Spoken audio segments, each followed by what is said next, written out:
There we go. All right, what's going on, everybody? We are about to start our training for today. We definitely thank you for logging on. I'll be stepping in for Mr. Davis in his absence. Actually, he might be actually logged on now, but taking care of some things. He will be here shortly, but we have another great training for you all. I definitely want to welcome two great gentlemen from Increase Financial who will be speaking to us today and educating us as realtors. So I want to welcome you all. If you can just tell us know a little bit more about it yourself and what it is that you do, and we are ready to receive. Sure. I'll go ahead and get started. So thank you so much for allowing us to come speak to you today on some of the matters of financial planning. I've been in finance for about 15 years now. It's the only industry I've ever worked in and the only industry I hope to work in because it's so robust and dynamic. There are so many things that you can do inside of it. My background is actually in treasury management. I worked for about 10 years with the state of Texas, actually helping out at Texas Southern University. And I helped them in 3 areas. The key areas that I believe build a good, strong financial. Those 3 areas being investments, operating cash, and debt management. And so I was able to help them over the 10-year period grow their endowments from a little over 27 million to about 65 million when I left. And it wasn't because we were getting a bunch of gifts. It was because of sound practices when it comes to investing and really knowing yourself and what type of investor you are. I also helped them on the cash management piece, helped them build about $10 million in reserves so they didn't have to lay off folks when they went through a little bit of an enrollment downturn. And I was also able to help them in debt management, able to help them issue more debt so that they can build a new student dormitory, also a science learning center, and a library learning center for the science and technology school. And so I was proud of that, decided to transition over into private wealth management with Increase Financial, had a lot of success helping a lot of people fulfill their dreams and reach their goals. I enjoy working a lot with business owners, which you'll find being real estate professionals, you are really in business for yourself. You are a business owner. And so I have a passion just helping people understand the principles of finance that can help them have those successful businesses. And so now I'll transition it over to my colleague, Mr. Evian Benjamin. Thank you, sir. My name is Evian Benjamin. Been in the business for about 2.5 years now. Just to tell you a little bit more about myself, I never came from a lot of money, and I tell everybody this story because I think that it's important to kind of understand what got me started. Born and raised in Houston from 3rd Ward, never came from a lot of money. I was one of those kids that had to think about a Christmas present, right? You didn't want to ask for anything that was too expensive because you knew that you weren't going to get it. But also you didn't want to ask for anything that wasn't that expensive because you didn't want it, right? So you had to find a nice medium. At some point in time, I got tired of it, decided I wanted to do something about it. And I figured the best place to start was to learn about money. I figured if I could learn everything there was to know about money, I'd figure out how to make it. And so you can't really talk about things like money without talking about the stock market and the economy. So somewhere around the spry young age of 13 years old, I began investing in the stock market. I got a job. I worked at Old Navy. I was 13 years old working at Old Navy. Don't tell anybody that. But I was making minimum wage. It was somewhere around $7 an hour. Saved up $250. And with that $250, I actually put it all in one stock. It was my first trade. I'll never forget it. I don't remember the name of the company, but I do remember in about 15 minutes, that company dissolved. It no longer existed. So I had $250. I was on top of the world. I thought I was doing what I wanted to do for the rest of my life. And I had my dream shot down in 15 minutes. I didn't understand it. I didn't get it. But I decided that it wasn't going to define me. I was going to continue doing what I wanted to do. Continue doing what I love to do and use it as a learning experience and really grow from it. And so that's exactly what I did. I invested all the way through high school, all the way through college. It actually helped me in my last year of college. I was a former athlete to pay for my college. So as soon as I got out, I knew exactly what it is that I wanted to do. I wanted to work, help people, help a lot of people when it pertains to things like financial education, right? Just because I know whenever I was trying to learn more information about it, there weren't a lot of books available in my public library that was next to my house. You know, I kind of had to go to, there's a library by Pershing Middle School that had a huge section about the economy and the stock market and this and that. And it was so far away. I would have to beg my mom every other weekend, can you take me to the library? Can you take me to the library? I got to return this book. I got to get another one. And so I just like to spread a lot of that information. And just like Mr. Ford said, we work with a lot of business owners. More in particular, a lot of my clients are real estate investors and realtors because I find that they're often pretty like-minded. They have huge goals that they want out of life, right? But a lot of times what we find is that they don't necessarily have a plan on how to get there other than I'm going to sell a house or I'm going to invest in this house, right?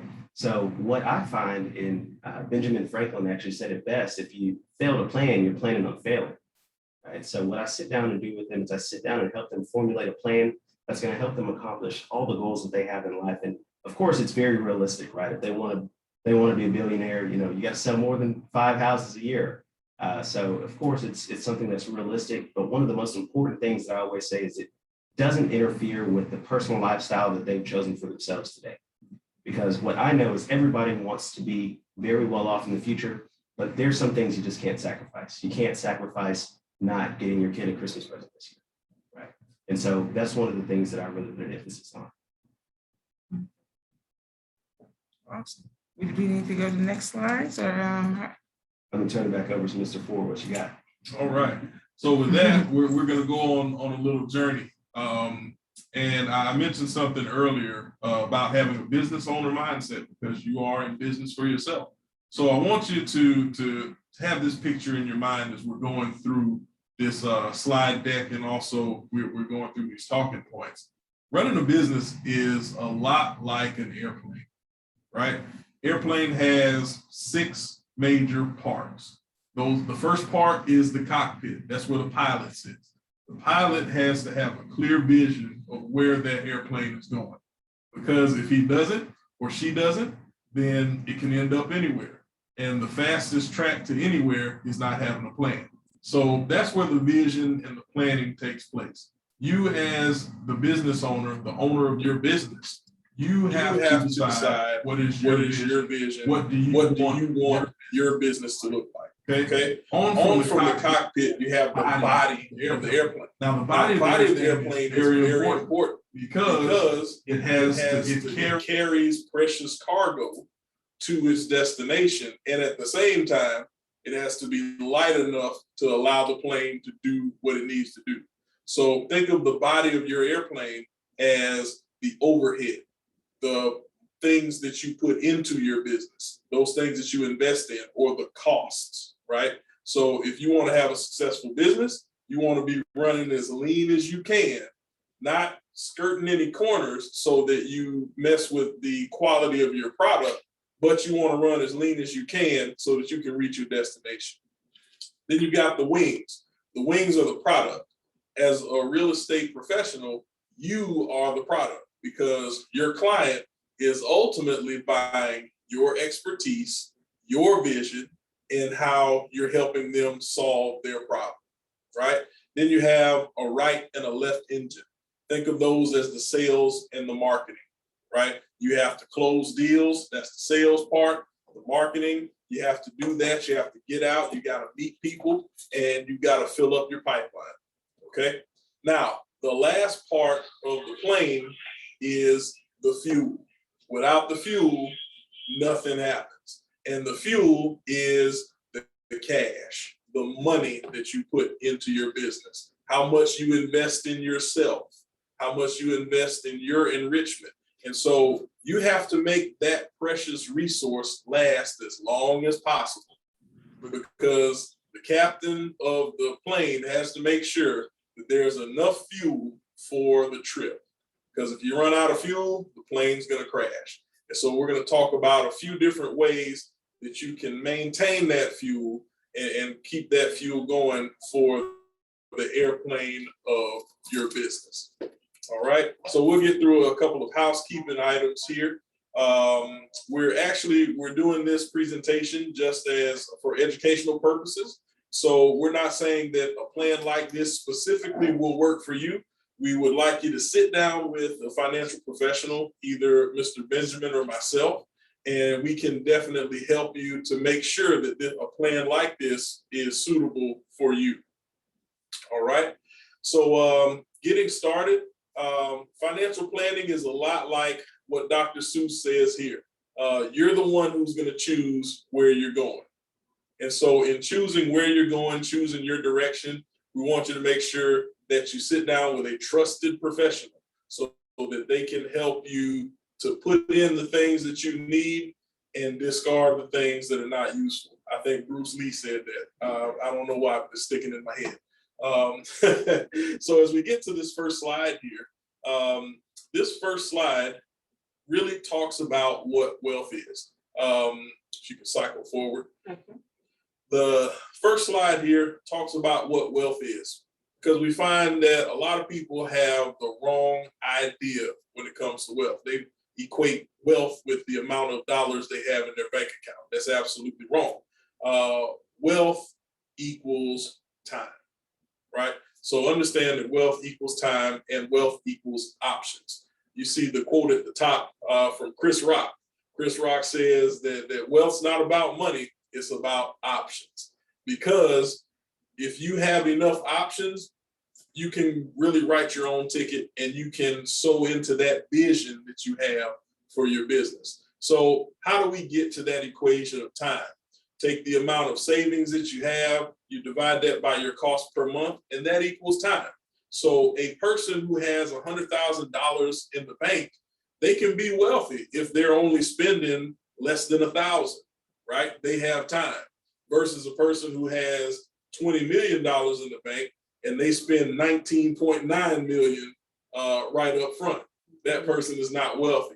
So it's all about the time and the cushion that you have and the options that your money affords you. We all know that money has no intrinsic value other than what we assign to it. It's not the money itself, it's what we can do with it. So when we approach financial planning and business planning with that mindset, then we're able to do more things than just worry about making the next sale or how much money do I have to throw at this hot stock tip. And we'll get into that a little bit more here as we move forward. All right, I'll turn it over to Mr. Benjamin now. All right. Next slide. Yep, next slide. All right. All right, so you want to make sure as a business owner that you account for where all of your dollars are going. You got to know how much you're bringing in. You got to know how much you're sending out. You have to know how much you have left over at the end of each month. Why? Because now you got to pay taxes on it. Ta-da, right? So let's start off with number one. We got the federal income tax, right? Obviously, it depends on whether you're filing joint, singular, there's a lot of different filing options, but it's going to affect how much you pay in taxes based off of how much you earn, right? And that's one that you can't avoid. Now, you also have Social Security, and those numbers are a bit behind. That number actually now, it's built into the self-employment tax, which overall is 15.3%. Social Security is 12.4. 12.4% of everything that you make is going to go towards Social Security. Now, Social Security is good. I'm sure everybody's heard that it's going away, which potentially it might. But the government it's one of those things where they're already talking about changing things up a little bit for the future generations in order for them to keep it around. Now, Social Security, by no means, and I think we all know, is not and should not be the main source of income in retirement. By no means is it enough for anybody. It was never meant to be enough for anybody. The number that it was supposed to supplement was what, about 30%? 35% of the income that you would need in retirement should come through Social Security. Now, Medicare, that number is also a bit behind. That number is now 2.9%. 2.9% will go towards Medicare. Starts at age 65. So imagine you're a business owner, you want to retire at 45, 50. Yeah, you retire at 45, 50. You got the money. Cool, let's do it.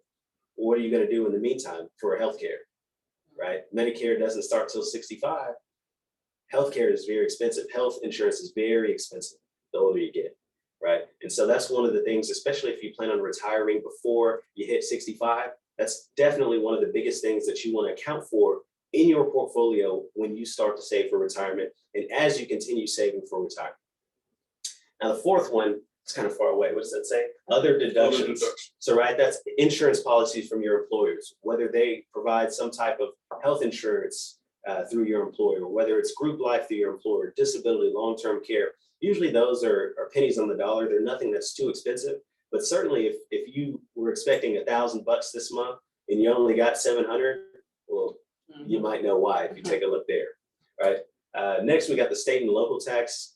Very, very fortunate for us that we live in the great state of Texas that does not have a state tax, unlike California, which is 13.3, right? Imagine you worked hard for your percent in federal income. You paid 12.4 for Social Security. You paid 2.9 for Medicare. You paid a couple other dollars for some other deductions. And then California hits it for 13.3%.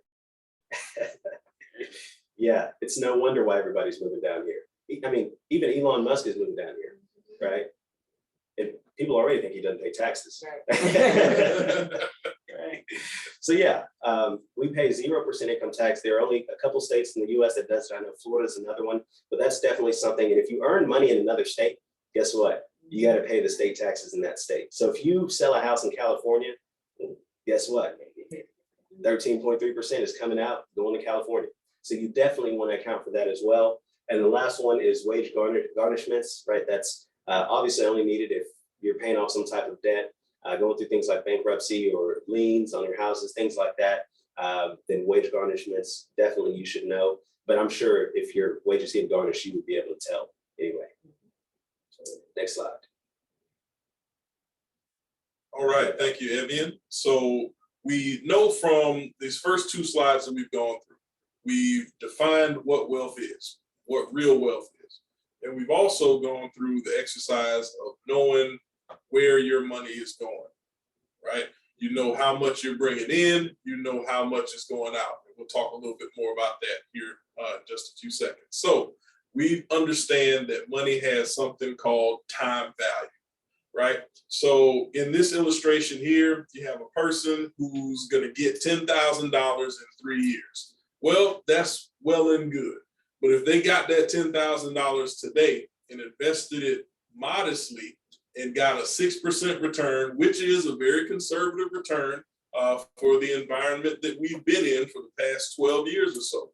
At the end of those 3 years, you see that person has almost almost $12,000 versus the $10,000 that they got at one time. So what does that tell you? That tells you that you need to have an assignment for every dollar that you get. And we'll see that coming up here in the next slide because we'll understand something called opportunity costs. And so for opportunity costs, I'll turn that over to Mr. Evian Benjamin. Yeah, we're playing a game of tag if y'all haven't been able to tell. Yeah, we're tagging in now. All right. Every purchase has opportunity costs. I'm not sure how many of us know what opportunity cost is, so I'll go ahead and define it. Opportunity cost is the cost of you making one decision over the other, right? So if we take a look at this illustration that we have here, we can see that if you bought a cup of coffee every day, that's $2.95 a day. At the end of 5 years, $5,384. Versus if you would have taken that same $2.95 per day, you would have $62.06 inside of an account, right? So the opportunity cost, add those together, is what? $11,590. $11,590 is your opportunity cost for buying that cup of coffee every day. You could be $11,590 richer today if for the past 5 years you hadn't been buying that cup of coffee every day. Now, this is not a campaign for you to not buy coffee. By no means is it. Oh, is it off? That's it. Okay. By no means is this a campaign for you to stop buying coffee, because I know how you feel. You need your daily pick-me-up of coffee, right? But it costs you what? 35 cents to brew a cup of coffee from home? 35 cents versus $2.95. I mean, that's not saving $2.95, but it's saving $2.35. Imagine what that would do for 5 years. Let's take a look at it. 10 years. Look at that, 24,000, 25,000. 20 years, we're looking at 62,000. Look at 40 years. If you buy a cup of coffee every day, $2.95 for 40 years, you're missing out on about $220,000. $220,000 inside of your retirement account. What kind of trips could you take with that? Where would you go, right? What would you buy? Would you spoil your grandkids? Would you start a college fund? You can send 2 kids to college off that. By just choosing to make your coffee at home rather than buying it at Starbucks. And look, I've been to Starbucks. There, if you got a regular coffee at Starbucks, you're already paying like $4, right? And there's nothing special about their regular coffees. Now, if you're getting a Frappuccino or a macchiato, that's something different, right? But we're not here to talk about that. But yeah, you certainly want to make sure that you know how much opportunity cost this one decision that you're making is over the other, right? If you're going out and you're deciding, hey, that's fine. You know, I didn't sell a house this week, but I really want to make myself feel better. I'm going to go spend $60 on a steak today. You do that every week, right? Well, it adds up. Well, you have to know that at some point it's going to come back to haunt you in one way or the other. Next slide. I think this is them. All right, so beware of little expenses. Now, the flip side to the opportunity cost, understand again where your money is going, because there's a such thing as discretionary income. Discretionary income is defined as the money that you have left over after all the bills are paid. So we see, if you're anything like my family, when we see money in the bank account, we start feeling good. We say, hey, I got some money to spend, right? Even though we don't really need to spend it. And so these are some examples of those little expenses that can sink your financial ship, or in our case, crash your plane, right? So you have those expenses that you really don't need it. It's good to have them every now and again. I'm not here to take away your good time, but be aware of where those expenses are going. One of the big things that I did when I was working on the organizational level is look at each department's budget. Where were they spending money? Where did they need to spend money? And where could we sort of trim that body and keep that body as lean as possible? So for business owners, where can you do some trimming? Where can you afford to do a little bit of trimming so that it's not detrimental to your practice? That's a question that you have to ask yourself, and be aware of those things and reward yourself when you do well, and then curb some when you need to, right? Because that'll make it more valuable to you. Because remember, this whole wealth game is a mindset. And if you continuously indulge, then money won't mean anything to you. But if you indulge only when you're rewarding yourself, it'll be a lot better off for you in the future. All right, next slide, please. Ta-da. All right, so I'm pretty sure that everybody in the room knows who this is.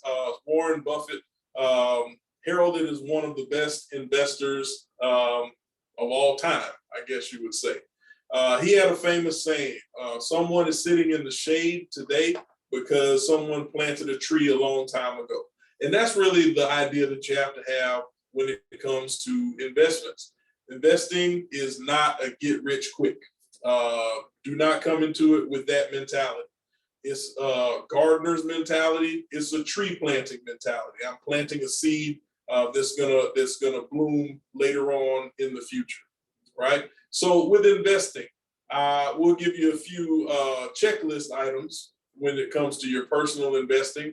But I will tell you this: if you invest for the long term, it has been mathematically proven, it's been scientifically proven.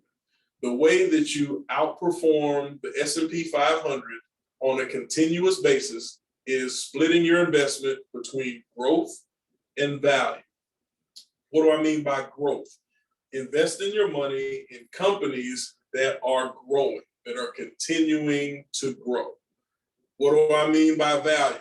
I mean companies that have a good, healthy balance sheet, that they're able to withstand the noise in the markets. So what do I mean by that? I mean companies like what we call bellwethers, Johnson & Johnson, companies that will pay dividends, that continue to pay dividends even when times are tough. right? So having your portfolio split between growth and value will consistently outperform the S&P 500. And by the way, the S&P 500, we know on average over the last 90 years has returned 9.8%. So investing for the long term, that's how you continue to grow your money and have your money working as hard for you as you do for it. All right. Next slide, please. So this is what we call the pyramid of need, the base of the triangle, the foundation. That's the necessity and compare them to, say, a hierarchy of need, income-driven securities. So what do I mean by that? Cash, fixed income, something that is allowing you to earn without putting your money at risk, right? And so up from the necessities, we have the wants, right? So if you look at that in a lifestyle term, travel, flying first class, doing what you want to do, those are desires, right? And so on the investing side, diversifying your portfolio into other sorts of securities that are going to continue to make your money grow. That's a desire.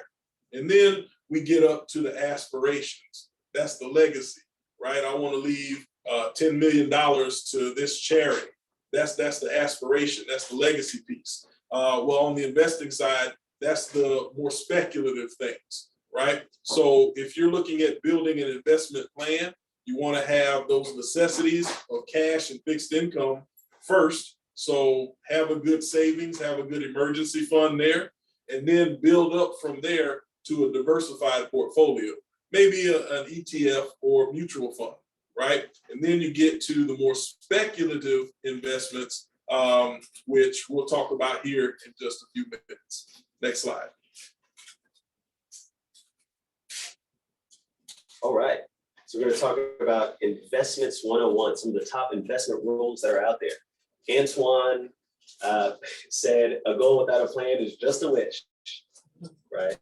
And so starting at number one, before anybody should even think about investing, the very, very first thing they need to do is create an emergency fund. Reason being, let's say you have your money in Tesla. Tesla's been doing fantastic recently. Let's say it drops 10%. Well, let's say that you need $1,000 tomorrow. Where are you going to get it from? Now you got to, Tesla. You're going to call him and be like, hey, Elon, give me $1,000. He's going to say, sell your stock, just like he does, right? So you sell your stock and now you immediately lost 10% of the money that you initially put in, just so you can get an extra $1,000, right? So there's no reason for you to start investing if you don't have an emergency fund already set up in place. One of the rules that we like to abide by when it pertains to having an emergency fund is we like to see about 3 to 6 months worth of your expenses, not your income, inside of an emergency fund for you. Now, as realtors, I know your income can be variable. For a lot of business owners as well, it's the same thing. We typically like to see about 6 months for business owners and realtors. Reason being is just like I said, it's variable. 6 months. If we go 2 months without it, we know that we at least have another 4 months sitting there, right? And so that brings us to number two. You don't have to be safe to succeed. Now, what I'll tell you is one of the most important things when you start to invest is your risk tolerance, right? And if you work with a professional like myself or Mr. Ford, you'll have your risk tolerance measured out for you, laid out. We even have questionnaires and all these different things in order to get an accurate reading on you. But risk tolerance, it's based on a couple of different things, but I'll name a few. Things like time horizon. How long do you need the money? Do you need it tomorrow or do you need it in 50 years? Right? Because if you need it in 50 years, we can be a bit more aggressive with it versus if you need it tomorrow, the number one rule, the most important thing for us is not losing the money, right? So time horizon, your risk aversion, obviously, do you like to see large swings in the market trying to get the big returns, or do you just like to see it steadily go up or steadily go down? It is. Oh yeah, you gotta go after the big returns. Hey, I'm right there with you. So that's another big one. And finally, The last one, or one of the last ones, is your education level, right? How familiar are you with stocks? If you're not very familiar with stocks and bonds and investing and things like that, chances are you probably don't want to see those big swings, right? Because you don't understand what's going on. That's one of the most fearful positions you can be in. It's very important to work, especially if you're just starting out in investing, with somebody like myself or Mr. Ford, so we can explain those things to you. You know, we can walk you through it. You might be panicking, but we're a phone call away. Hey, what's going on? Oh, well, this happened, this happened, this happened. That's why we're seeing those large swings today. But don't worry, because it's going to go back up or hunker down. It might be time, right? And that brings us to number 3. Definitely want to diversify your investments. So while you're watching the market go up and down, up and down, up and down, you see some people that get to steady up, or it might be going and it might go up, and it might just be even, it might go up. The reason being is because people have diversification within their portfolios, meaning that they're not invested all in the same company. Imagine, we'll use Tesla again, right? You invest some money in Tesla. Tesla falls 50%. You just lost 50% of your money. But imagine if you had Tesla, Facebook, Google, Amazon, Apple, all these other companies, and you spread it out equally amongst all those companies. Tesla goes down 50%. You don't lose 50%, right? You might lose what? 8%, 9%, a lot better than losing 50. And it's invested in companies that are strong balance sheets, have a lot of money, very popular. Companies that really aren't going anywhere. I should have said Meta instead of Facebook, sorry.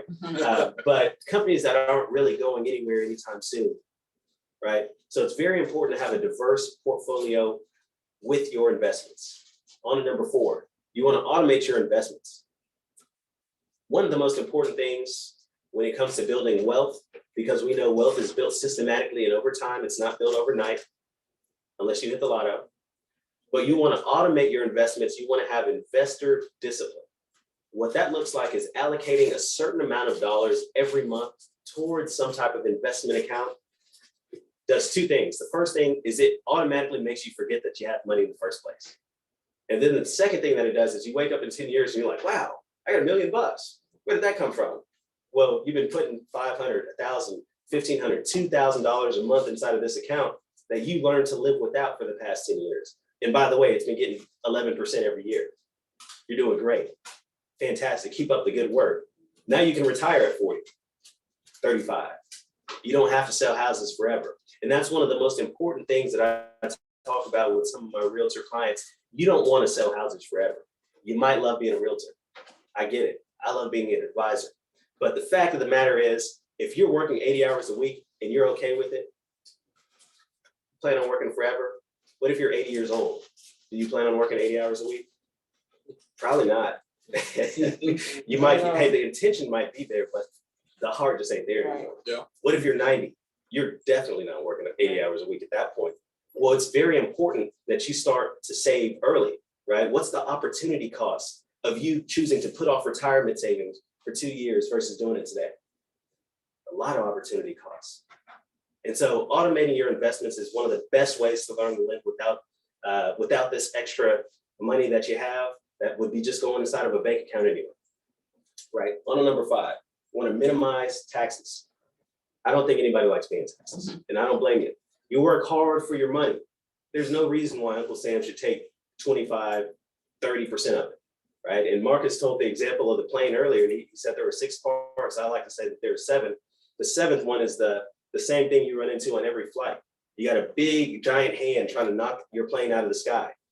It's called the government, taxes, right? They always miss because fortunately you're sitting up front and you have a clear view of where you're going and you see it coming.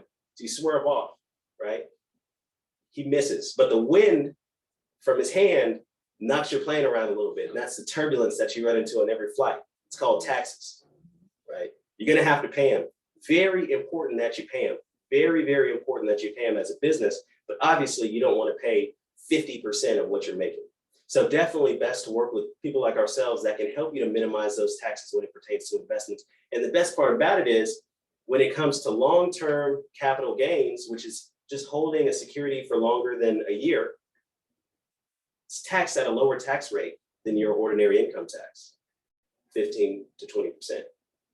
So that's another option. It creates another stream of income for you as well if you begin saving so that you don't have to work selling houses forever. Number 6, beware of hot tips. This one I think can be fairly obvious, but some people, they watch the news. Right? I don't blame you for watching the news, but chances are, if you heard that the news, it's not going up 15% tomorrow, it went up 15% today, right? Well, that's not saying that I'm predicting what's going to happen, but I'm just saying, it's already happened. Where people are already capturing gains. They're already like, all right, it went up 15%, I'm going to sell some, and I'm going to make some money off of it. And there you go. I saw it on the news, I'm going to put money into them, and it's down now. You're losing money because you were watching the news or you heard from a friend that this is going to do that or blah, blah, blah. Already happened. Number 7, you want to have a plan and you want to stick to it. Just like I said earlier, Benjamin Franklin said it best. If you fail to plan, you're planning to fail. What happens when you have a well laid out plan? Say you're on a cruise ship. You have a captain, you got a crew, you got a map, you know exactly where you're going. 99 out of 100 times you're going to get there, exactly when you're supposed to get there, exactly where you're supposed to be. Now, what happens if you take that same ship, no captain, no crew, no map, no idea where it's going, and you just press start, push it out? Where's it going to go? Who knows? Wherever. Who knows?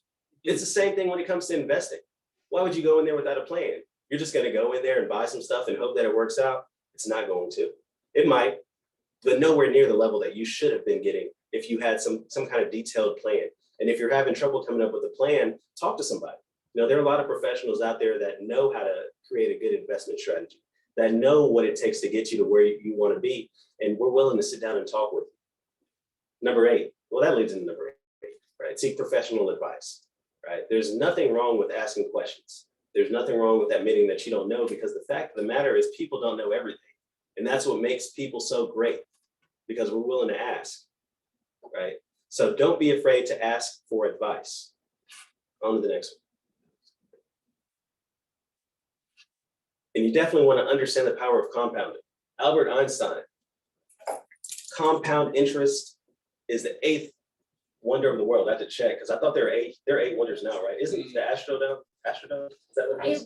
It was one.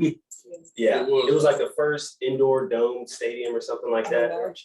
And the largest. So it was one, but it's not one currently. Okay, No longer. so now we're bringing compound interest back to number 8. I think Jerry's World took that over.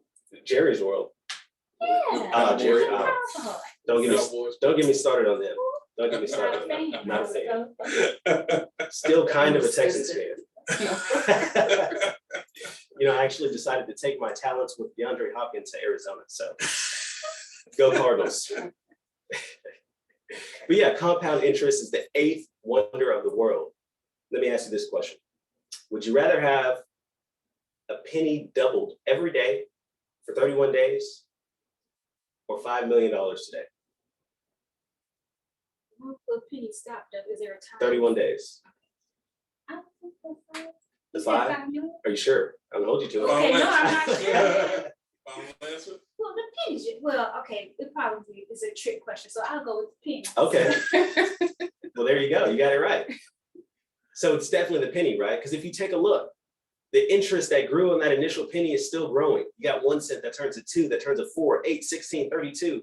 After 31 days, you're at, I can't read that number from here, $10,737,418. And it was on that last day that the penny doubled the 5 million. Yep, doubled that 5 million.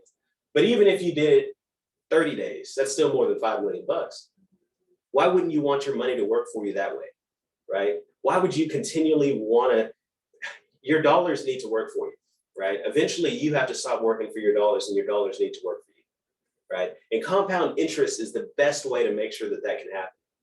Now, compound interest can be achieved in a number of ways. Obviously, you all are realtors. It can be achieved through real estate investing. It can be achieved in investing in stocks. It can be achieved in investing in soybeans. Am I right? Right. Yeah. You can invest in a lot of things, but what you want to make sure of is you want to make sure that your accounts are being reinvested. reinvested. You don't ever want loose money just sitting there, because there's something that's knocking on everybody's door right now called inflation. What, about 6% this upcoming year? Yep. 6.2. Yeah. What that means is if you have money sitting out there, you're losing purchasing power of 6.2% of that money every year for it just sitting there. Think about how much money you have sitting in the bank right now. Think about it a year from now. It's worth 6.2% less. So if you're investing your money and you're getting 6.2, that's good. If you net it out zero, right? One of the goals when it pertains to compounding is you want that money to be above and beyond inflation, right? Inflation, yeah, it's a nice little target for you because you want to make sure that you at least keep everything that you make. But I thought we were here to get wealthy, right? We don't want to just stay even. How fun is that? We want to make sure that we're wealthy. We want to be in that, I don't know, some people want to be in the 1%. We'll aim for the 1%, but you can't do that if you're only returning 6.2% every year. You got to go after the returns, and you have to make sure you're compounding while you're doing it. Next slide.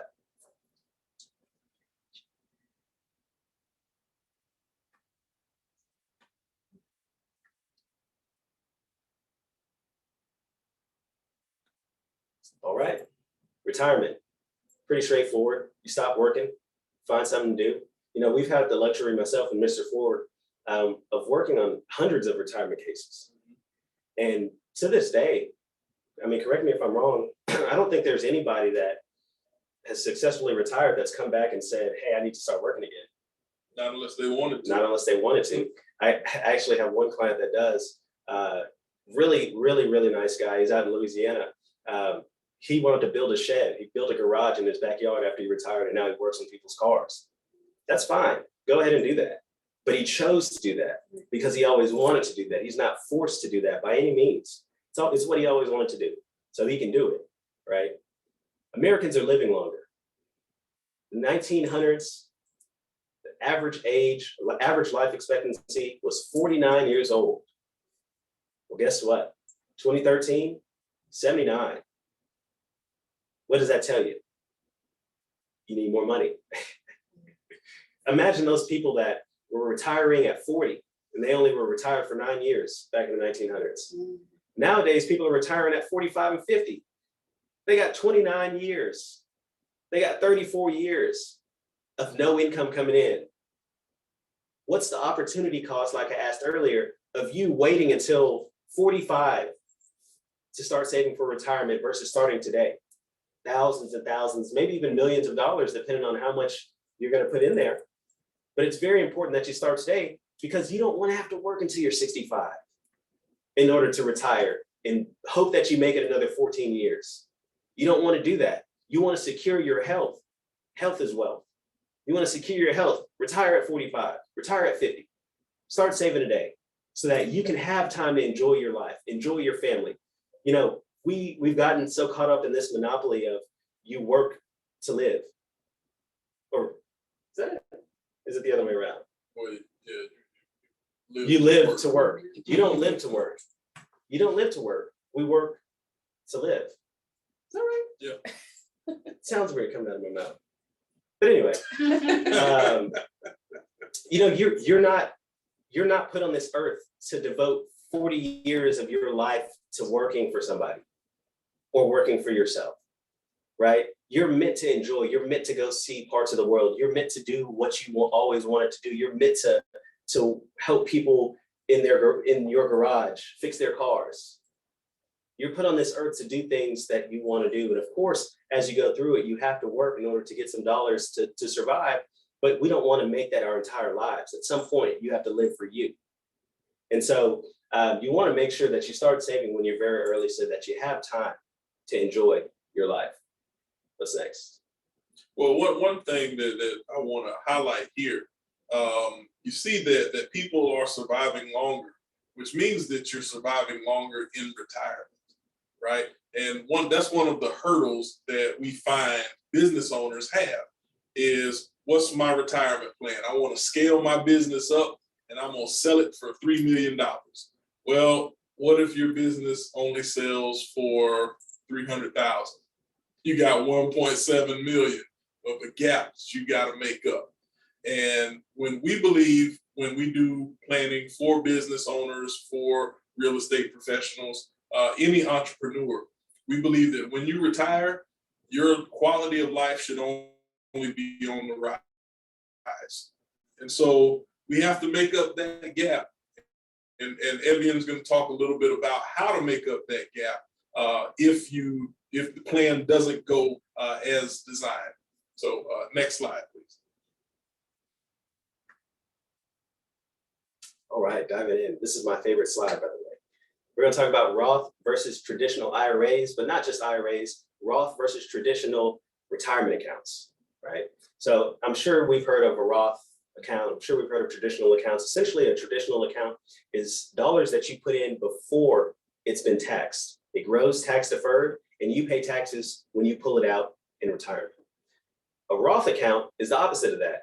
You pay dollars in that have already been taxed. It grows tax deferred, and when you pull it out in retirement, it's tax-free. We call it having a tax-free retirement. Now, which one do I choose? Great question. Well, strategy could be going traditional, right? If you put money in a traditional account, what that means is you plan on making more money today than you would in retirement, right? So that would be somebody, let's say I make $100,000 today, and I'm going to save money for retirement because I know in retirement, I'm only going to need $30,000. Well, that's fine. I know that. Why would I pay taxes at a $100,000 clip when I could pay it at a $30,000 clip? Good. That's exactly what you want to look for, right? If you know that your income is probably going to be the same now and in retirement, you have options. I always like to say you might want to go both, because if you do both, you can actually control your tax bracket. See, because you can pull out that tax-free money that's already been taxed. And then once you need some extra dollars, right? Heck, I can pull out $10,000 and it's still in the 0% tax bracket, right? That's right. So you can actually end up controlling which tax bracket you're in, because you don't have to pay taxes on all the money that you pull out now, right? Now, finally, is the Roth strategy. That Roth strategy is if you plan on making more money in retirement versus how much you make today. Now, a question that I get a lot: how do I know? I don't know if I'm going to make more money in retirement versus today.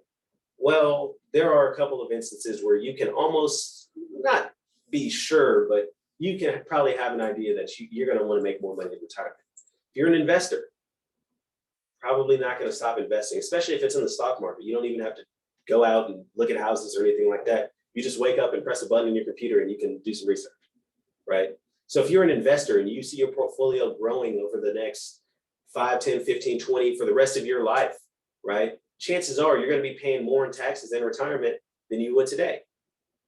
If you're investing in real estate, same thing, right? If you have 2 or 3 investment properties today versus 30 years from now when you're retired, well, heck, I might have 100 to 200 properties then. That's a lot more income coming in than just 2 or 3 houses. So that's definitely an option when you want to look at Roth, right? You definitely want to look at a Roth option in that case. Now, for IRAs, the limit is $6,000 for 2021. It's going up next year, but it's $6,000 for 2021. And if you're over the age of 50, it's an additional $1,000. We call it a catch-up provision. You can put an additional $1,000 inside of that IRA if you're over the age of 50. Now, there are also things like 401ks. Do you all have 401ks at this firm? Okay, 401ks, same thing. They have Roth 401ks. They have traditional 401ks. The income limit for that is $19,500 every year, and an additional $5,500 if you're over the age of 50. So you can ultimately put in about, what is that, $25,000 every year if you're over the age of 50. And it's going up. And it's going up next year as well. So all that stuff is going up. I actually saw something interesting a couple days ago. Did you know 401ks started 1978 because people weren't putting money in the stock market, and so they wanted to make it a little bit more accessible so the everyday person could put money in the stock market. So they started a retirement account, right? So that they can invest money in the stock market, but it was never ever meant to be the primary source of your income in retirement. It was always supposed to be a supplement. Back then they had pensions. Pensions are disappearing nowadays. People are living longer, just like that last slide. people didn't think to use their 401k to go play in the stock market. That's what's the 401k is invested in. I'm regular folks. You said you from third ward. I'm third. Yeah, it's like that's what you need to read off of. You know, And that brings up a very good thing. point. Mhm. That brings up a very good point, because 401k has the number 4 in front of it. So it's governed by the Internal Revenue Code, section 401 section K, right? So anything with a 4 is going to be an employer sponsored plan. And because it is designated for retirement, guess what? They're not investing that money based on how you want to invest or your risk profile. They're investing it based on how the oldest person at that company, their risk profile, right? So you could potentially be losing some return there, which is why it's always good to at least look at the option of having an IRA. Yeah, IRAs are invested in different things also. Inside of that 401k, just like Marcus said, they invested based on the oldest person at the company. That person could be 65, about to retire tomorrow. Remember what we talked about earlier? If you need the money tomorrow, we're not going to be risky with it because we don't want you to lose it. Well, you could be 25 years old at your company. You don't plan on retiring for 25, 30 years. Why would I be satisfied with 1% this year? That doesn't make any sense, right? IRA, what you can do inside of that is you can actually choose your investments. So what happens inside of a 401k is they'll come to you and they'll say, here, we got 15 options. It'll be a company like a Fidelity, right? 15 options, here you go. By the way, all of the options are Fidelity funds. So what does that mean? It means that you now pay a fee for Fidelity for them to invest the money for you, and you're paying another fee to Fidelity to be in their mutual funds. So they're double dipping on the fee inside of 401ks. And guess what? Those mutual funds, they don't even have to be the best mutual funds in the market. They can just be, they can choose the ones with the highest fees if they want to. So they can take all your money. And that's the reality that a lot of people are faced with today. Over the past couple of years, one of the biggest things that I've heard is, oh, my 401ks return 20%, 30% every year. That's good. That was the best economic stretch of any country or any civilization ever. We are the richest country of all time. Why are you air quoting me? I don't believe it. Okay. Why do you say that? It's not, it don't add up. Okay. Because of the inflation side. We'll talk about it later. But one of the richest countries of all time, we'll say that then. We're one of the richest countries of all time. You made me lose my train of thought. I'm sorry. What was I saying? Well, you were saying that our country is the richest country of all time. I was gonna say something to that. Now, that doesn't take into account the distribution of wealth, right? Because we do know that 80% of the wealth is controlled by about 5% of the people, right? And that's where you sort of get into talking about the stock market and how does the stock market really work. But that's a conversation for another time. Okay, well, throughout that, I still don't know where I was. So we'll, if it comes to me, I'll tell you later, but we'll just keep going. All right, that brings us to insurance. See, there are a lot of different ways that you can save for retirement. Life insurance is actually a really good vehicle when it comes to saving for retirement, contrary to popular belief. See, because everybody thinks that life insurance is this. When I die, my family gets X. Yeah, that's a part of it. But a couple of years ago, insurance companies realized that nobody was willing to pay for that, right? And so what they wanted to do is they wanted to make sure that people still paid money to life insurance companies, but got life insurance and all that stuff, but they were also able to get some type of benefit while they were living, right? And so there are a lot of living benefits that come with insurance. Some of those things being things like chronic and terminal illness riders. If you get sick or you're diagnosed with some type of chronic or terminal illness or a critical injury, what they'll do is they'll actually pay for some of those medical bills that are associated with it. Things like at-home nursing care and assisted living. They'll pay for that.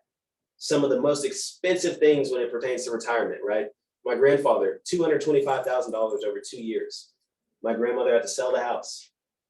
He was in a hospital bed, had to sell the house, had to move, was selling assets. He had a business, had to sell it, had to dissolve it, sold all the assets just to take care of him. He's gone. He's not with us today. He survived for 7 years. Imagine that. For 2 years, $225,000. Imagine what 7 years costs, right? And so insurance is very good when it pertains to that, but also when it comes to saving for retirement as well. What happens is you actually pay for your life insurance, and it's not one of those things where you never see the dollars again, right? You can actually pay for life insurance and it goes inside of a cash value, right? Which is just an account. Think of it somewhat of a savings account that you can actually save the dollars that you pay for the life insurance with. And it's actually tied to the S&P 500. The S&P 500 is the 500 largest domestic companies in America, and it grows relative to the stock market, right? So you can actually get returns inside of your life insurance policy. And guess what? It's a Roth account. See, because you pay taxes, or you pay taxes when you put the money in there. It grows tax deferred, and when you pull it out, it's tax free. It's a Roth account. See, and inside of a Roth IRA, the limit is $6,000 a year, $7,000 if you're over 50. The limit inside of life insurance, no limit. So if you want to retire at 45, 50, think about it. If you have a traditional account or a Roth account, those accounts aren't meant to be accessed until you're 59 and a half. What are you going to do in the meantime? How are you going to pay for the 9.5 years in between 50 and 59 and a half if you're going to retire at 50? There's a way. Life insurance. You can take that money out tax-free. It also does other things as well, of course. Protects your family's well-being, right? Your business, your future income, right? It's a very big thing for business owners to get life insurance on themselves. The reason being is because their business has value. And oftentimes their business is their retirement plan. Their business is their family's retirement plan. I've met a lot of business owners that are married. Their wife doesn't work. Their husband doesn't work, right? Because they know that their retirement plan is selling this business. Well, what happens if the owner of that business were to pass away? What happens to the retirement plan then? It's gone. The business is no longer running at full capacity like it was. Your intent was to sell it. Might have been worth $1 million. Now that the owner's passed away, you have the husband or the wife that's now in place that doesn't really know how the business is run. They don't really know how to sell the business. They talk to somebody and eventually they just agree because they need quick money to sell it for $200,000 when it's worth $1 million. What are you going to do? Life insurance is a great way to find or have that cash flow coming in so you can find and train a replacement in the meantime so that your family will always have that income coming in even if you're not there. And guess what? If they want to sell it, well, that's fine. They have somebody that's able to run the business right then and there and create that income for them so that they have time to find, okay, how much is my business actually worth, right? How much should I really sell it for? Where should I go to sell it? Who am I looking for? And you can actually make a very important decision, a very good decision when it pertains to selling your business at that point. Yeah. Anything else you got? Well, you can think of it as, think of it like the Houston Texans. I'm sorry for the Texans fans who are watching us right now. Heartbreak. The owner of the Texans passed away and passed the team on to his son. His son obviously is not interested in being active in running the team. So he's allowed all kinds of mistakes to happen, right? Having that plan in place allows you to find the person who's going to continue your business, if that's your goal, to continue the business as a legacy and not have it run into the ground. So life insurance is really what we call a plan completer. It can help you supplement your retirement, or it can help you put those plans into place so that your business continues and you have something for your family. And the last part that I'll hit with life insurance is it's the best method of passing on generational wealth. As an African-American man, I can't say enough that we haven't done our job when it comes to having insurance in place and passing on generational wealth. because we think that we buy a $10,000 burial policy. I'm taken care of, my kids can take care of whatever debt's left. That mentality has put us in the back seat when it comes to the wealth distribution in this country. We have to take more of an active role in educating our community, our children, on how to pass on this generation and create money, right? We can create opportunities to create money because we're passionate and creative. We got to marry that up with a good strategy in order to keep that going.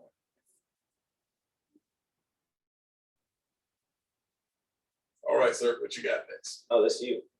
Oh, it is. Playing Okay. tag. All Playing right. tag. Playing tag. I'm in. All right. So estate planning. Estate planning is one of those things that we don't really want to talk about. But if you have the conversation good the first time, you don't have to have it again. So with estate planning, there are a few components that you want to make sure that you have.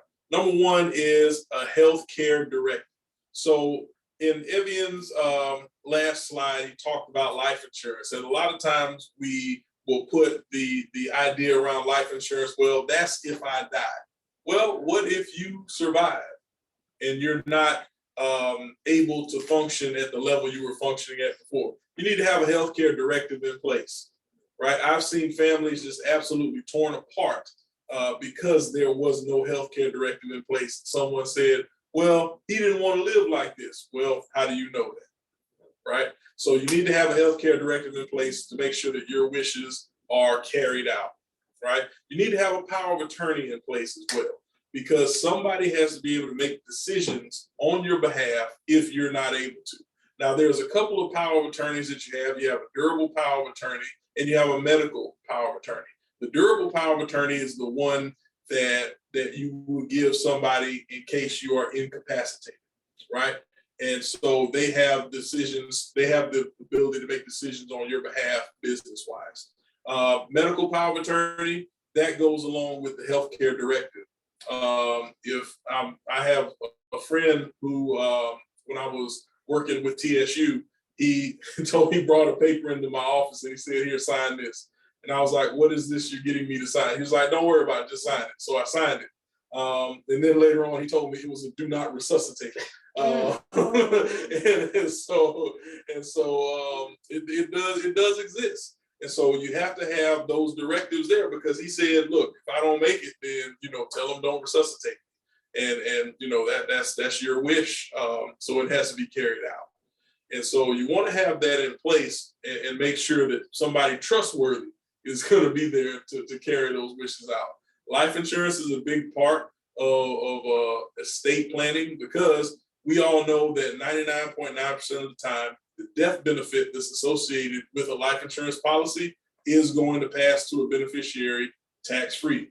There are very few times that there's taxes that's associated with that, but most of them will not affect business owners and individuals.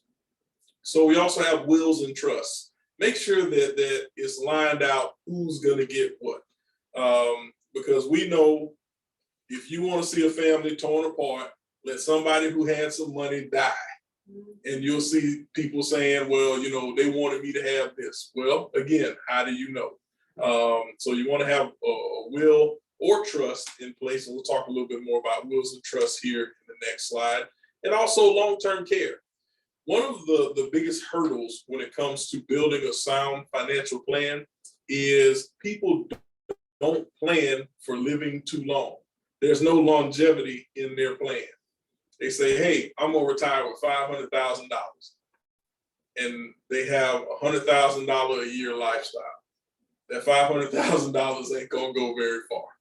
So you have to make sure that you have longevity built into your plan, and understanding those things that we talked about, knowing where your dollars are going, knowing your number. What number is it going to take for you to be secure in your retirement? Because one of the things we know about wealth, it's not the dollars that you have, it's the time that you have with the money that you got, right? Next slide, please. So wills and trusts. So both of them are components of a good estate planning plan. Interesting. So a will, the difference between a will, if someone contests a will, then that will goes into probate court. And the courts decide how the assets are going to be divvied up, right? And now, once it goes into probate, number one, it's going to cost you time because they're not going to get to it right away. It's going to cost you money because it's not cheap to go to court. And last but not least, once those findings are final, they are public record. So anybody can go and search and see who got what when it came to the will somebody's passed, right? And also, once you have all those set in place, those beneficiaries, they're going to have a date with the IRS because there's a such thing as estate tax. So when that, you don't have to worry about that unless your estate is in excess of 11.7 million, which may be coming down depending on the changes that are done tax-wise with the new administration. So why a trust? Well, trusts are irrevocable, right? Once the trust is in place, it is set up as a separate entity from the individual. So the trust will decide, and the person decides who the beneficiaries are. The trust will just pay out to the beneficiaries. And the trust pays out to the beneficiaries, and most times it goes through, it avoids probate because the trust is making the decision based on the decision that was made from the person who set it up. And the beneficiaries, they're not going to have a date with the IRS. So trusts are very powerful. There was one client that we were working with who was passed on, who was since passed on, who set up a trust for his children. Now, they were pretty well off, and he wanted his children to value working hard. So he set the trust up so that the trust would pay them the same amount at the end of the year that they had on a W-2. So they actually had to work in order to get the money that was in the trust. And so what a trust does is it allows you to, as we say, rule from the grave, right? If you understand that, well, you know, I can't leave this money to my children because they're not good with money, you can help them along and put them in a better place with the trust. All right. Now I'll turn it back over to Mr. Benjamin, and he'll take us home. Good night, everybody. No, like we said earlier, we want to thank you all so much for having us today. It's always a pleasure speaking to anybody, really. Like I said earlier, one of my biggest things is financial literacy. I love spreading information and making sure that everybody knows it because knowledge is power, right? As long as you know the information, there's an opportunity that you can take advantage of it, right? And so if you have any questions, I have myself, Evie and Benjamin, and Mr. Marcus Ford's numbers and emails on the bottom of the screen. Feel free to give us a call, shoot us a text, or email us if you have any questions and let us know what they are. We'd be happy to help you out. Are you all open to taking some questions now if they have any? Absolutely, sure. All right, guys, those that are still on with us, we definitely thank you again. If you have any questions, go ahead and just unmute your mic and let us hear from you, or either drop your questions in the chat. All right.